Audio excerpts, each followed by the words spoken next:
Avant d'être venu au centre d'accueil, quel était le problème? Le problème était dans ma vie professionnelle parce que j'avais fini mes études, j'avais un bac plus 5 en diplomatie et négociation stratégique, mais je ne trouvais pas d'emploi. J'avais les études, mais aucune porte ne s'ouvrait. Je postulais partout, j'envoyais mes candidatures partout, rien, pas de réponse.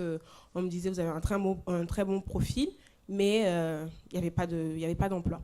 C'était pas de solution. Pendant 2 ans, j'ai cherché un emploi, avant et après en étant à l'église, mais aucune porte ne s'ouvrait. Il y a eu des moments de découragement, il y a eu des moments où je me suis dit, je comprends pas, quoi, c'est pas normal.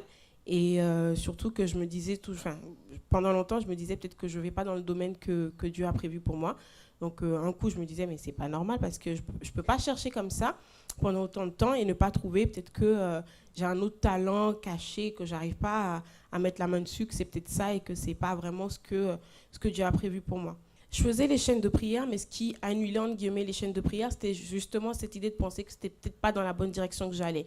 C'est de pas me cibler, en fait, jusqu'à ce que je me dise, non, j'ai fait des études pour ça, et c'est ce que j'aime faire, donc ça peut pas être un autre plan X ailleurs, c'est vraiment ce que j'ai étudié, ce que j'aime faire, et donc du coup, que je concentre ma foi sur ça. La dernière campagne d'Israël, là, je me suis dit, mon tour est arrivé. Je me suis dit que c'était pas, ça pouvait plus, 2013 pouvait pas se terminer comme ça, encore une fois. Et j'ai vraiment concentré ma foi. Là, je me suis dit, c'est ce que je voulais faire. Et il y a eu beaucoup de pensées négatives de personnes. Pour une fois que j'avais réussi à dominer moi-même et me dire non, c'était vraiment ce que je voulais faire. Là, c'était les gens qui me disaient, encore une fois, que c'était peut-être pas ça que je voulais faire, ou peut-être fallait que je quitte la France, que j'aille à l'étranger, que j'aurais plus de chance à l'étranger, ou qu'en France, ils étaient racistes, et que peut-être que ça n'allait pas marcher. Mais là, j'ai dit non. Là, ça n'allait pas marcher une fois de plus. Là j'ai bloqué. J'ai attaché le diable et j'ai dit non. Ça, je suis en France, il n'y a pas de moyen que j'aille ailleurs. Non, je vais rester là, c'est ici que j'aurai ma victoire. Et je me suis lancée dans la campagne, totalement. J'ai sacrifié. J'ai vraiment mis mon tout sur l'autel. J'ai dit à Dieu, je dépends de toi. Là, je vais voir si vraiment c'est eux qui ont raison ou si c'est toi qui as raison.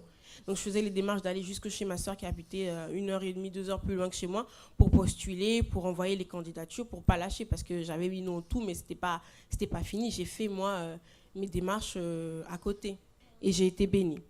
Donc là, j'ai un CDI en tant que juriste international dans une société et c'était un poste qui convenait complètement avec mon cursus. Ce n'est pas aller dans un autre domaine en disant je prends autre chose en attendant. C'était quelque chose qui était vraiment en rapport avec mes études. Donc c'était top.